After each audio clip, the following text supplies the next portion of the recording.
सभी को नमस्कार। आज हम आप लोगों के लिए लेके आए हैं वसंत भाग 2। ये कक्षा 7 के लिए हिंदी की पाठ्य पुस्तक है। इस किताब के अंतर्गत तीसरे पाठ में हिमालय की बेटियां।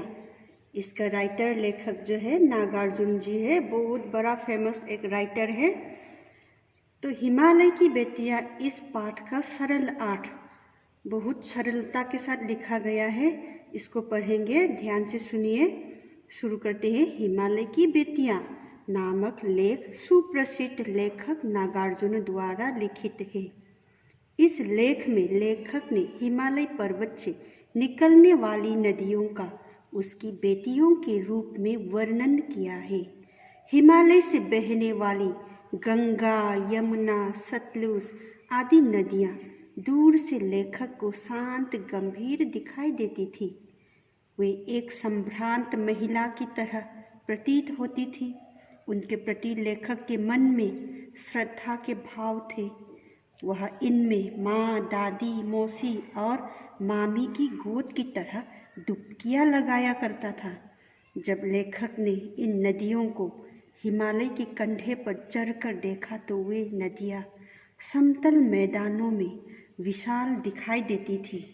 इन नदियों का उछलना, कूदना, हंसना, उल्लास न जाने मैदानों में कहाँ गायब हो जाता है। लेखक को हिमालय की इन बेटियों की बाल लीलाओं को देखकर आश्चर्य होता है।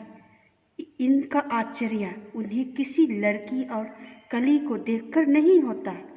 हिमालय की इन बेटियों का न जाने कौन सा लक्ष्य है जो इस प्रकार से बेचैन होकर बह रही है। ये बर्फ की पहाड़ियों में, घाटियों में और चोटियों पर लीलाएं करती है। देवदार, चीर, सरसों, चिनार आदि के जंगलों में पहुंचकर शायद इन नदियों को अपनी बीती बातें याद आ जाती होंगी। न जाने हिमालय इन बेटियों के नटखटपन को कैसे झेलता होगा। सिंधु और ब्रह्मपुत्र दो महानदियाँ हिमालय से निकलकर समुद्र में मिल जाती है। लेखक ने इन नदियों को बूढ़े हिमालय की गोद में खेलने वाली बालिकाएं बताया है। हिमालय को ससुर और समुद्र को उसका दामाद कहने में भी लेखक को कोई झिझक नहीं होती। कालिदास के यक्ष ने अपने मेघदूत से कहा था कि बेतवा नदी को प्रेम का विनिमय देते जाना। इससे लगता है कि कालिदास जैसे महान कवि को भी नदियों का सचेतन रूप पसंद था। काका कालेलकर ने भी नदियों को लोक माता कहा है, लेकिन लेखक उन्हें माता से पहले बेटियों के रूप में देखता है। लेखक तिब्बत में सतलुज के किनारे बैठकर उसके पवित्र रूप से प्रभावित हो गया था। वह खुश होकर गीत गाने लग गया था। सरल अर्थ हमने पढ़ लिए हैं, तो आपको समझ में नहीं आए हैं तो इसको 2-3 बार देखिए। और सरल अर्थ जो है उसके अंदर या लेसन के अंदर में कुछ नए शब्द है आप लोगों के लिए कठिन हो सकते हैं, इसका भी अर्थ लिख के रखा है। और आपको एग्जामिनेशन से रिलेटेड जितना भी प्रश्न आएंगे उन सभी का उत्तर आपको सरल अर्थ में से ही मिल जाएगा। अभी कठिन शब्द देखिए। संभ्रांत यानी उत्तेजित, सतलुज नदी, कौतूहल, जिज्ञासा, जानने की इच्छा, विनिमय नहीं है, ये विस्मय है। विस्मय मतलब आश्चर्य, हैरानी, सरप्राइज होना। बाल लीला बचपन के खेल, शिशु खेल जो बचपन में जो खेल कूद करते हैं।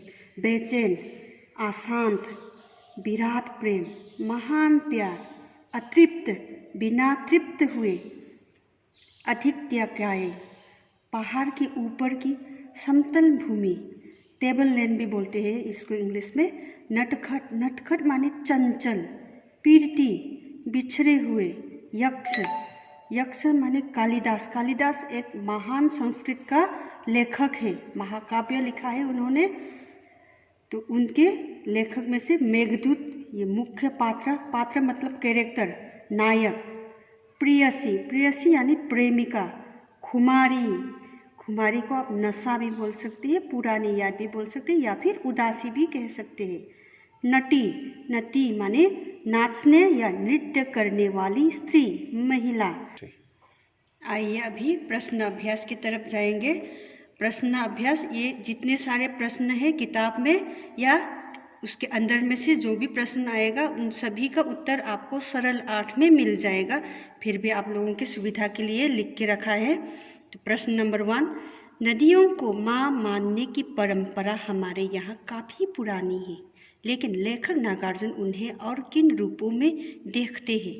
उत्तर, लेखक नागार्जुन ने नदियों को माँ, दादी, मौसी, मामी, बहन, प्रेमिका, बेटी, लड़की, बच्ची आदि रूपों में देखा है। नंबर 2, सिंधु और ब्रह्मपुत्र की क्या विशेषताएं बताई गई है? विशेषताएं मतलब इम्पोर्टेंस। उत्तर, सिंधु और ब्रह्मपुत्र हिमालय पर जमी बर्फ के पिघलने से उत्पन्न जल की बूंदों से महानदी के रूप में बहती है।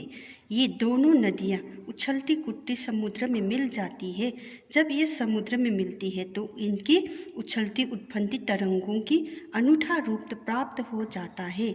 ऐसा लगता है जैसे बेटियाँ अपने पिता के गोद में प्रसन्नता और उत्साहपूर्वक खेल रही है। अभी तीसरे नंबर में आइए।